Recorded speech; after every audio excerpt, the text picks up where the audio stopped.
Baik, selamat pagi, salam sejahtera untuk kita semua.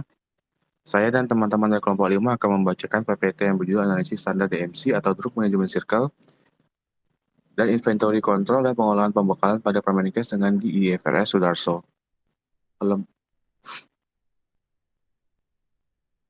Kelompok kami terdiri dari Kak Nia Anzini, Rizky Aulia Ramaheni, saya sendiri, Desian Roni, Devi Apiani, dan Fitriana. Manajemen obat. Manajemen obat merupakan serangkaian kegiatan kompleks yang merupakan suatu siklus yang saling terkait pada dasarnya terdiri dari 4 fungsi dasar, yaitu seleksi dan perencanaan, pengadaan, distribusi, serta penggunaan. Siklus manajemen obat didukung oleh faktor-faktor pendukung manajemen, seperti manajemen support yang meliputi organisasi, keuangan atau finansial, sumber daya manusia, dan sistem informasi manajemen. Drug manajemen cycle dapat dilihat dalam grafik ini. Selanjutnya akan dilanjutkan oleh teman satu kelompok saya.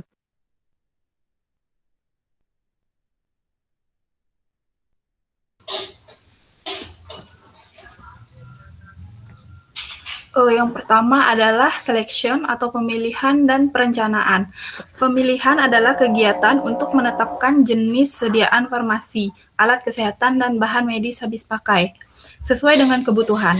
Pemilihan sediaan farmasi, alat kesehatan, dan bahan medis habis pakai ini berdasarkan A. Formalium dan standar pengobatan atau pedoman diagnosa dan terapi, B. Terapi standar farmasi, alat kesehatan dan bahan medis habis pakai yang telah ditetapkan, C. Pola penyakit, D. Efektivitas keamanan, E. Pengobatan berbasis bukti, F. Mutu, G. Harga, dan H. Ketersediaan di pasaran. Formalium rumah sakit disusun mengacu kepada Formalium nasional.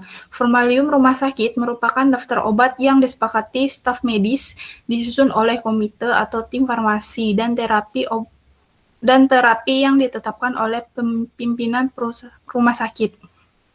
Formalium rumah sakit harus tersedia untuk semua penulis resep, pemberi obat, dan penyedia obat di rumah sakit. Evaluasi terhadap formalium rumah sakit harus secara rutin dan dilakukan revisi sesuai kebijakan dan kebutuhan rumah sakit. Kriteria pemilihan obat untuk masuk formalium rumah sakit, yang pertama mengutamakan penggunaan obat generik, kemudian memiliki rasio manfaat risiko benefit risk ratio yang paling menguntungkan penderita, mutu terjamin, termasuk stabilitas dan bioavailabilitas.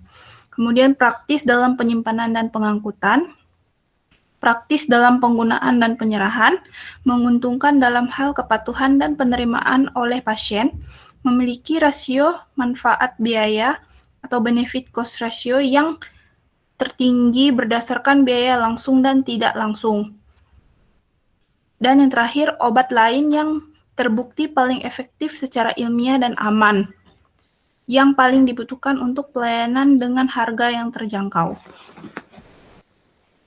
Kemudian perencanaan kebutuhan. Perencanaan kebutuhan merupakan kegiatan untuk menentukan jumlah dan periode pengadaan sediaan farmasi, alat kesehatan, dan bahan medis habis pakai sesuai dengan hasil kegiatan pemilihan untuk menjamin terpenuhinya kriteria tepat jenis, tepat jumlah, tepat waktu, dan efisien. Tujuannya menghindari kekosongan obat.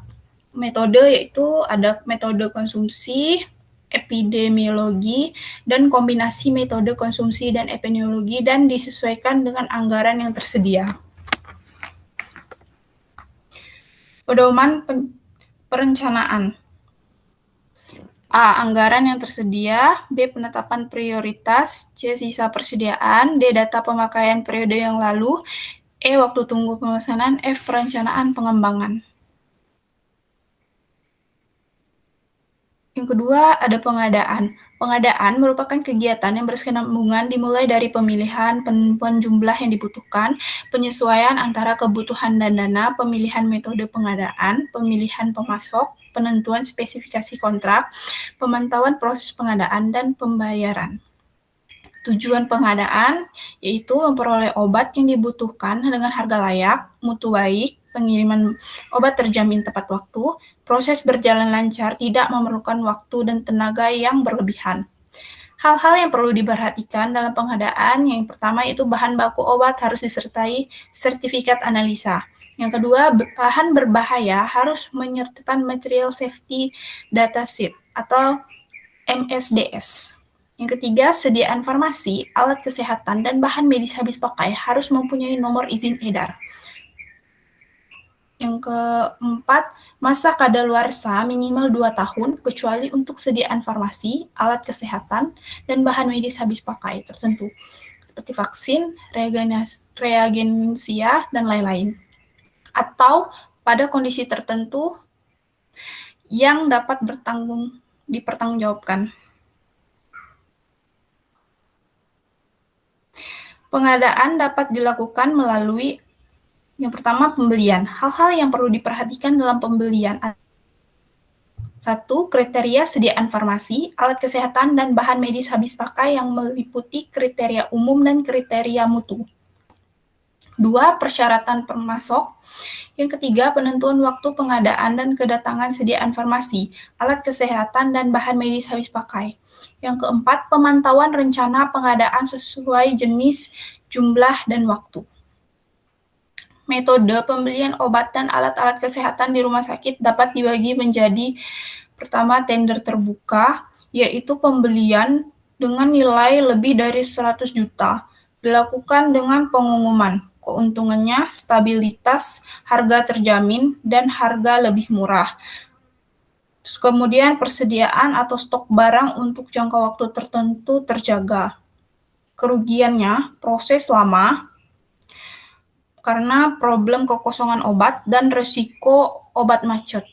Dan yang terakhir adalah membutuhkan tempat penyimpanan yang luas. Selanjutnya, yang kedua, tender tertutup, yaitu pembelian yang dilakukan melalui relasi saja. Yang ketiga, kontrak, yaitu pembelian yang dilakukan dengan cara pendekatan langsung dengan rekanan untuk tawar-menawar demi mencapai persyaratan spesifik. Keuntungan bisa negosiasi harga, service delivery ditetapkan. Kerugiannya prosesnya lama dalam negosiasi. Yang keempat, langsung, yaitu pembelian langsung ke PBF senilai kurang dari 50 juta. Keuntungan, harga tidak selalu murah, proses lebih cepat. Kerugiannya, stabilitas harga tidak terjamin, dan administrasi banyak dan boros. Next. B. Produksi sediaan farmasi. Instalasi farmasi dapat memproduksi sediaan tertentu apabila pertama, sediaan farmasi tidak ada di pasaran. Yang kedua, sediaan farmasi lebih murah jika diproduksi sendiri. Yang ketiga, sediaan farmasi dengan formula khusus. Yang keempat, sediaan farmasi dengan kemasan yang lebih kecil atau repacking. Yang kelima, sediaan farmasi untuk penelitian. Yang keenam, sediaan farmasi yang tidak stabil dalam penyimpanan atau harus dibuat baru. Selanjutnya, C. Sumbangan, dropping, atau hibah. Seluruh kegiatan penerimaan sediaan farmasi, alat kesehatan, dan bahan medis habis pakai dengan cara sumbangan, dropping, atau hibah harus disertai dokumen administrasi yang lengkap dan jelas.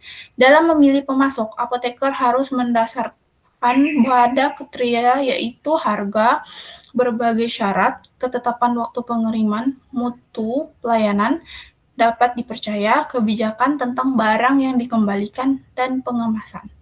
Akan tetapi, kriteria yang paling utama harus selalu ditempatkan pada mutu obat dan reputasi pemanufaktur. Baik, selanjutnya presentasi akan dilanjutkan oleh teman sekelompok saya. Baik, untuk selanjutnya yaitu distribusi. Distribusi ini merupakan suatu kegiatan yang mendistribusikan obat untuk pelayanan individu dalam proses terapi bagi pasien, serta untuk menunjang pelayanan medis. Sistem distribusi ini sudah dirancang atas dasar untuk kemudahan yang dijangkau oleh pasien dengan mempertimbangkan efisiensi dan efektivitas dari sumber daya yang ada, pabrik yang memproduksi, dan menurut khasiat. Distribusi ini merupakan tanggung jawab dari apoteker dengan bantuan asisten apoteker atau tenaga teknis kefarmasian untuk memberikan kebijakan dan prosedur yang lengkap untuk distribusi yang aman dari semua obat. Selanjutnya, untuk metode distribusi yang ada di rumah sakit itu ada 4.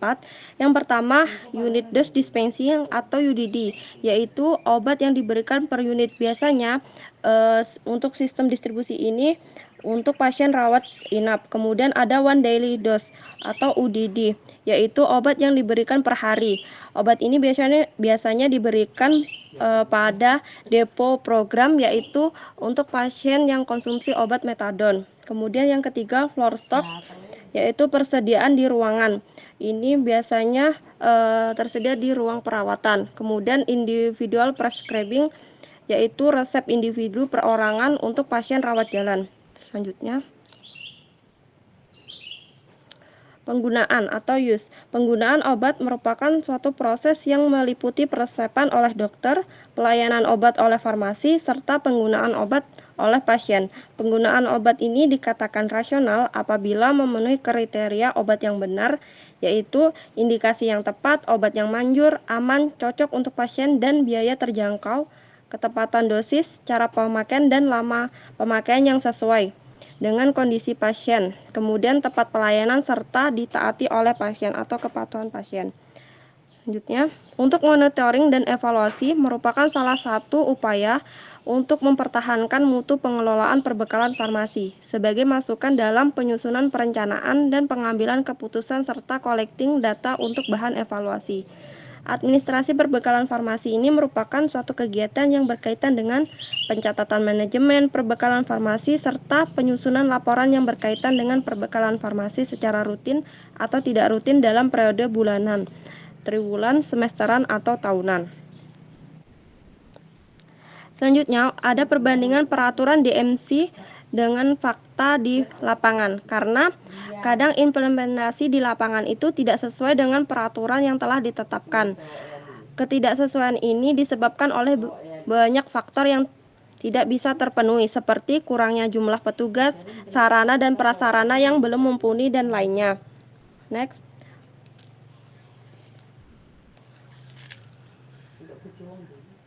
Yang pertama, selection dan perencanaan. Untuk bunyi peraturan pemerintah atau undang-undang, yang pertama yaitu pemilihan sediaan farmasi, Alkes, dan BMHP.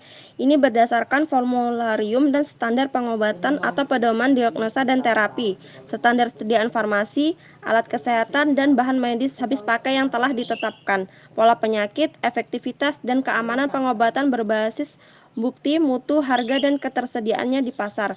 Ini berdasarkan PMK nomor 72 tahun 2016 bab 2 tentang pengelolaan sediaan farmasi, Alkes, dan BMHP. Akan tetapi fakta di lapangan, pemilihan sediaan farmasi, Alkes, dan BMHP ini didasarkan pada formularium nasional, formularium RS, pola penyakit, efektivitas, dan keamanan, harga, dan ketersediaan di pasaran tanpa melihat evidensi base-nya. Untuk rekomendasinya, maka diperlukan pertimbangan untuk pemilihan obat, yaitu berdasarkan pengobatan berbasis bukti, agar terciptanya keefektivitasan dalam pengobatan. Selanjutnya,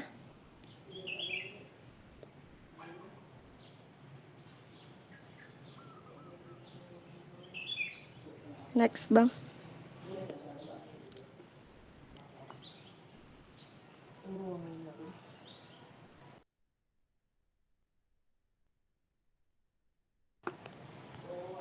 Next. Yang kedua yaitu bunyi peraturan pemerintah atau undang-undang. Rumah sakit harus memiliki mekanisme yang di mana mencegah kekosongan stok obat yang secara normal tersedia di rumah sakit dan mendapatkan obat saat instalasi farmasi tutup. PMK nomor 2 tahun 2016 bab 2 tentang pengelolaan sediaan farmasi, Alkes, dan BMHP. Fakta di lapangan, pada depo rawat inap dan rawat jalan banyak terjadi kekosongan obat, terutama untuk pasien BPJS. Untuk rekomendasinya yaitu melakukan koordinasi kepada gudang farmasi dengan menginformasikan obat-obat dengan stok yang sudah menipis sehingga bisa dicarikan, misalnya melalui pembelian langsung. Jika terjadi kekosongan obat di satu supplier, maka mencari distributor yang lain yang memiliki stok obat tersebut. Kemudian melakukan evaluasi kembali untuk jumlah pengadaan obat-obat tertentu yang sering digunakan oleh pasien, terutama pasien BPJS. Selanjutnya, meminta pasien menebus obat di apotek lain jika harga obat tersebut masih terjangkau. Untuk obat yang harganya mahal, biasanya pihak rumah sakit akan memberikan bon untuk pengembalian jika barang tersebut sudah tersedia. Next.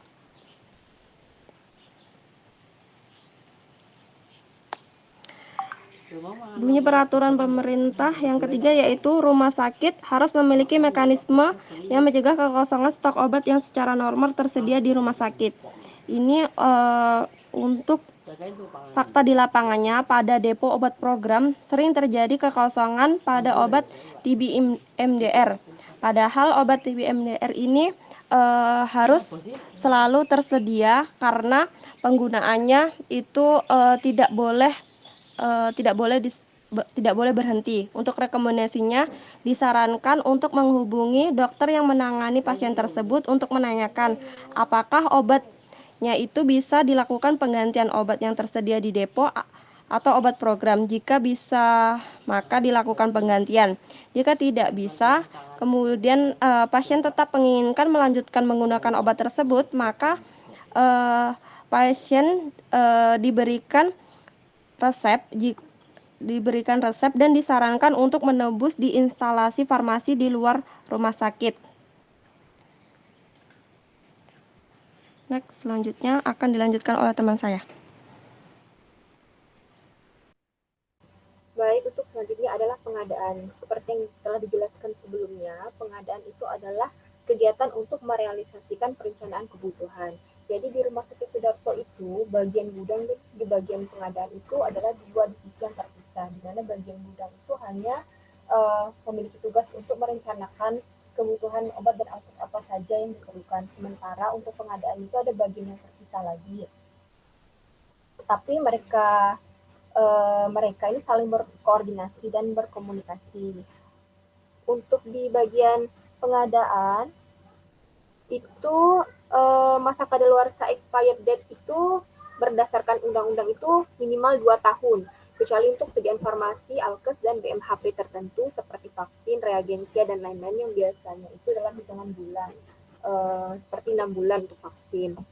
Nah, fakta di lapangan itu untuk obat-obat di depo program, yaitu obat-obat TB MDR, HIV, dan hepatitis, itu seringkali barang yang datang itu ketika dicek itu masa kadaluarsanya itu hanya sekitar 2 bulan. Tetapi rumah sakit itu mau tidak mau menerimanya karena memang tidak ada pilihan. Dan obat tersebut juga akan digunakan untuk pasien yang akan mengulang di bulan-bulan berikutnya. Nah, obat-obatan ini sebagai informasi berasal dari Kementerian Kesehatan. Nah, rekomendasinya adalah melakukan koordinasi antara pihak manajemen rumah sakit dengan pihak Kementerian Kesehatan terkait pengiriman obat dari Kemenkes dengan masa kadaluarsa yang sangat pendek karena sangat riskan.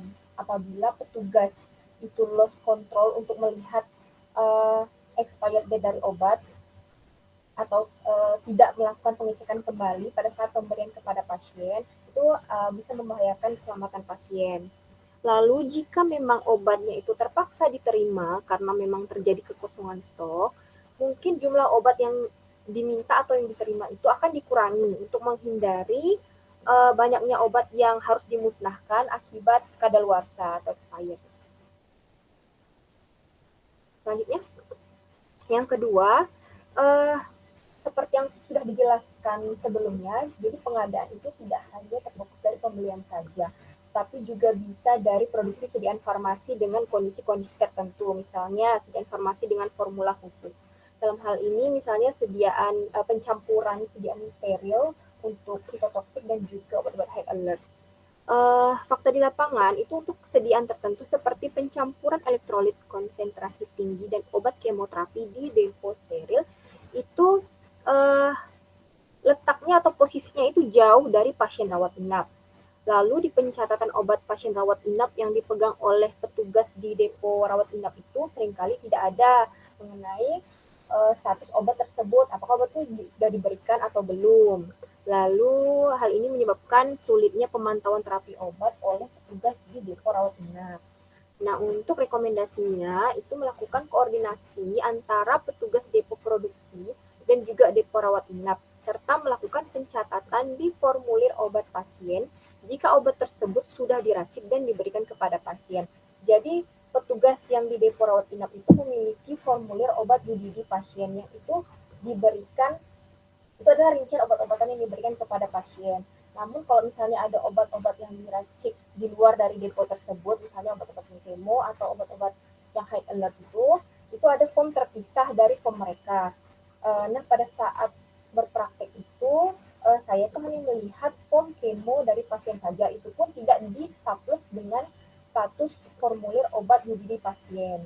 Untuk obat high alertnya itu saya tidak menemukan. Jadi alangkah lebih baiknya itu form peracikan kemo atau pemberian kemo dan juga obat-obat high alert itu jadikan satu dengan form UDD sehingga ketahuan ini obatnya diberikan atau tidak, ini obatnya sudah diracik atau belum, seperti itu. Next.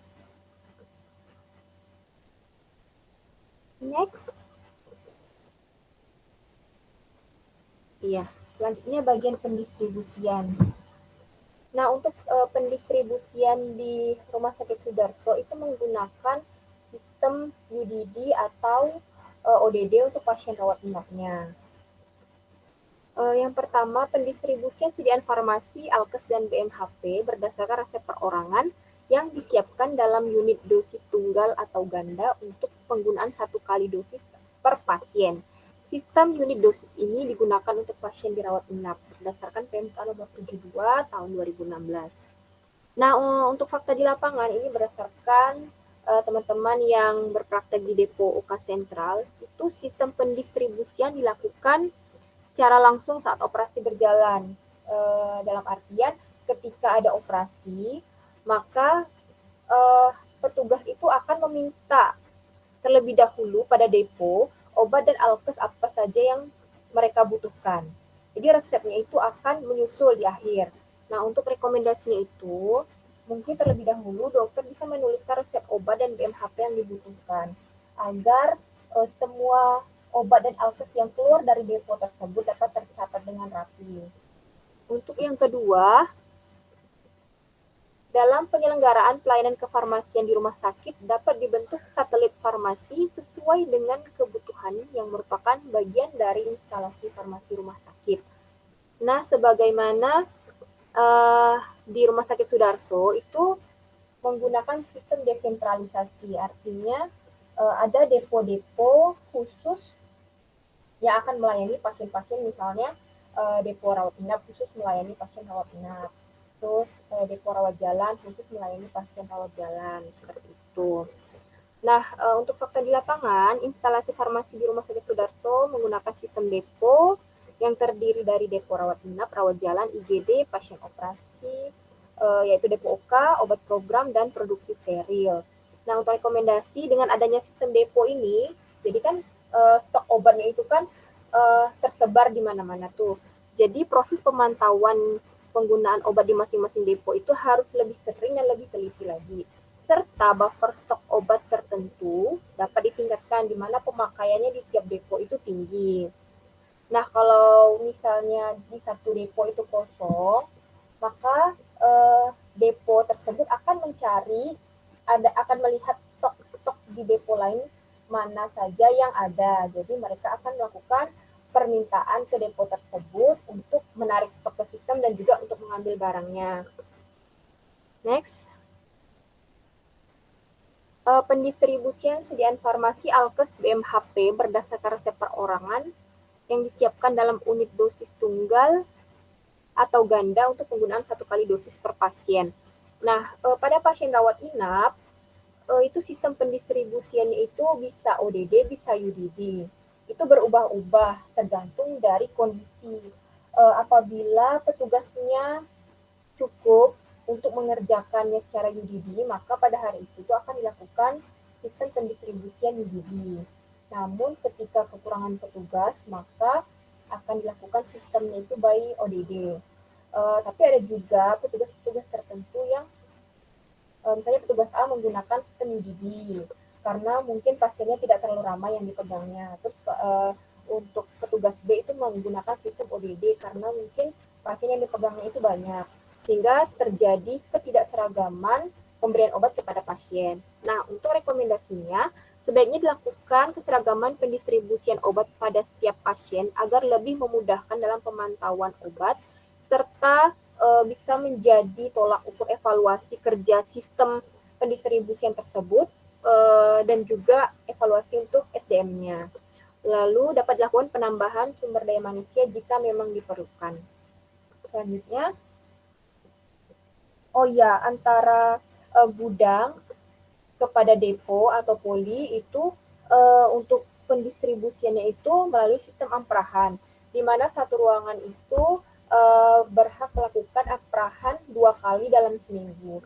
Namun untuk amprahan yang bersifat sito itu akan dilayani setiap hari. Terus pada hari Sabtu dan Minggu itu gudang itu akan tutup, sehingga pada hari Jumat itu depo akan melakukan amprahan untuk persediaan stok selama 3 hari ke depan. Untuk alur amprahannya itu, jadi depo A misalnya membutuhkan obat A, B, C, D, E. Lalu depo A ini akan melakukan permintaan yang akan dilakukan by aplikasi. Jadi setelah membuat permintaan, itu akan masuk datanya ke gudang. Nah, di gudang itu akan di-print amprahan apa saja yang harus disiapkan untuk di depo A tersebut. Terus selama penyiapan obat tersebut, terkadang mungkin jumlah stok yang ada di gudang itu tidak sesuai dengan yang diminta dari depo, sehingga ada penyesuaian jumlah yang akan diberikan kepada depo tersebut. Nah, setelah disiapkan, itu orang gudang akan membuat form pengiriman, yaitu barang apa saja yang diberikan, yang direalisasikan, dan juga berapa jumlahnya. Setelah melakukan form pengiriman, di-print, lalu kemudian orang dari depo atau petugas yang mengambil amprahan itu akan melakukan penandatanganan serah terima obatnya. Lalu yang terakhir adalah use atau penggunaan. Yang pertama terkait expired dari obat-obatan minimal 2 tahun, kecuali untuk sediaan tertentu seperti yang sudah dijelaskan sebelumnya. Nah, untuk fakta di lapangan itu pada depo rawat jalan itu pernah ditemukan obat yang expirednya sudah lewat, yaitu bulan Mei 2021. Namun masih ada di tempat obat, belum dipisahkan dan juga belum dimusnahkan. Nah, untuk rekomendasinya mungkin bisa dilakukan proses pemantauan masa expired obat dengan lebih intensif agar tidak terjadi pemberian obat dengan expired yang sudah lewat.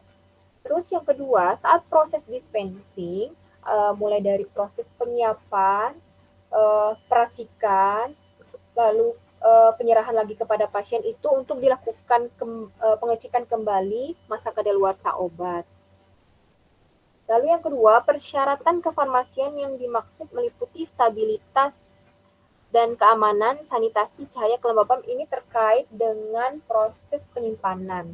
Nah, untuk di depo rawat inap itu ditemukan adanya injeksi vitamin C, di mana di boxnya itu ditulis bahwa penyimpanannya itu di suhu 2-8. Namun, fakta di lapangan, vitamin C itu disimpan di suhu ruangan, sehingga dikhawatirkan akan terjadi kerusakan obat yang akan diberikan kepada pasien. Lalu juga untuk di deponya itu tidak ditemukan form pemantauan suhu kulkas. Itu kan biasanya dilakukan pemantauan suhu kulkas itu minimal 2 kali sehari atau lebih baik itu 3 kali sehari untuk melihat apakah suhu penyimpanan kita itu sudah sesuai dengan instruksi yang ada di box obat tersebut. Lalu untuk rekomendasinya bisa dilakukan penyimpanan obat sesuai dengan yang tertera pada label obat. Itu ketika harus disimpan pada suhu 2-8, maka obat tersebut harus disimpan pula pada suhu yang sesuai. Terus pada kulkas, pada ruangan itu harus dilakukan pencatatan atau monitoring suhu. Next. Mungkin itu diantaranya yang bisa kami temukan. Mungkin untuk berikutnya, mungkin dari sharing teman-teman yang lain bisa menambahkan. Selanjutnya akan dijelaskan mengenai manajemen support, di mana manajemen support ini akan mendukung drug management cycle itu bisa berlangsung dengan baik. Selanjutnya akan dijelaskan oleh Rizky Aulia. Kepada Rizky saya persilakan. Terima kasih. Oke. Untuk manajemen support itu ada 4. Pertama organisasi, kedua sumber daya manusia, ketiga manajemen informasi, dan keempat itu pendanaan. Next. Nah, untuk organisasinya sendiri, yang pertama ada instalasi farmasi. Ini mengatur pengelolaan sedia farmasi, alat kesehatan, dan bahan medis habis pakai. Dan kedua, kemudian dan farmasi klinis. Yang kedua ada komite atau tim farmasi dan terapi. Yang ketiga ada tim atau tim lain yang terkait berdasarkan Permenkes nomor 72 tahun 2016. Nah, untuk fakta di lapangannya sendiri, karena peningkatan kasus COVID ini, Rumah Sakit Sudarso jadi sangat berpengaruh terhadap sistem organisasi rumah sakit, di mana tim dari farmasi klinisnya ini tidak berjalan karena keterbatasan sumber daya manusia menjadi salah satu faktornya. Untuk rekomendasinya itu bisa dengan merekrut atau penambahan tenaga kefarmasian yang mengalami kekurangan. Next.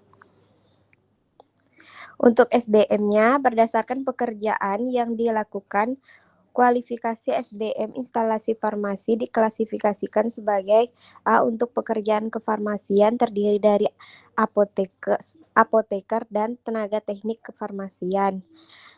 Dan B untuk pekerjaan penunjang terdiri operator komputer atau teknisi yang memahami kefarmasian. 2 tenaga administrasi. Dan yang ketiga prakarya atau pembantu pelaksana, di mana setiap perawat inap 1 apoteker itu mengawasi 30 tempat tidur dan rawat jalan itu 1 apoteker untuk 50 pasien. Untuk fakta di lapangannya sendiri, terutama pada depo C atau rawat inapnya, masih sangat kekurangan apoteker dan tenaga teknik kefarmasian, di mana 1 apoteker itu menangani lebih dari 30 bed tempat tidur. Nah, hal ini juga yang mendasari mengapa di Rumah Sakit Sudarso itu dihentikan farmasi klinisnya seperti visit. Dan untuk rekomendasinya sendiri, merekrut tenaga apoteker dan tenaga teknik kefarmasian agar pelayanan di rumah sakit rawat inap lebih maksimal lagi. Next. Untuk sistem informasinya, sistem informasi kesehatan adalah seperangkat tatanan yang meliputi data, informasi, indikator, prosedur, teknologi, perangkat, dan sumber daya manusia yang saling berkaitan dan dikelola secara terpadu untuk mengarahkan tindakan atau keputusan yang berguna dalam mendukung pembangunan kesehatan. Untuk sistem informasinya meliputi pengeluaran, daftar pengeluaran, permintaan, daftar permintaan, pengambilan, daftar pengambilan, perencanaan, pengadaan, daftar perencanaan pengadaan, laporan bulanan, laporan harian, dan laporan stok. Untuk fakta di lapangannya sendiri, sistem informasi Rumah Sakit Sudarso ini sudah sangat baik. Di sistem informasinya terdapat tentang ketersediaan obat maupun status pasien, sehingga hal ini tuh mempermudah karyawan dalam mencari status pasien maupun status dari obat. Nah, untuk sistem informasinya sendiri itu sudah terhubung ke seluruh depo yang ada, mau itu dari gudang ataupun depo unit-unit yang lainnya. Next.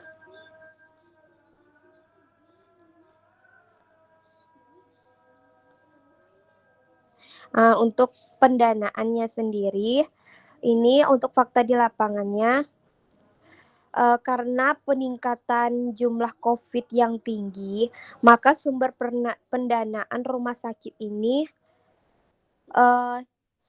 banyak yang dialihkan ke obat-obat COVID. untuk penanganan pasien-pasien COVID. Alokasi jadi sehingga banyak obat-obatan yang kosong dan BMHP yang kosong. Rekomendasinya melakukan evaluasi ulang pengadaan kebutuhan obat dan BMHP-nya, kemudian melakukan koordinasi dana kepada pemerintah daerah. Sekian presentasi dari tim penyaji 2. Kurang dan lebihnya kami mohon maaf. Wassalamualaikum warahmatullahi wabarakatuh.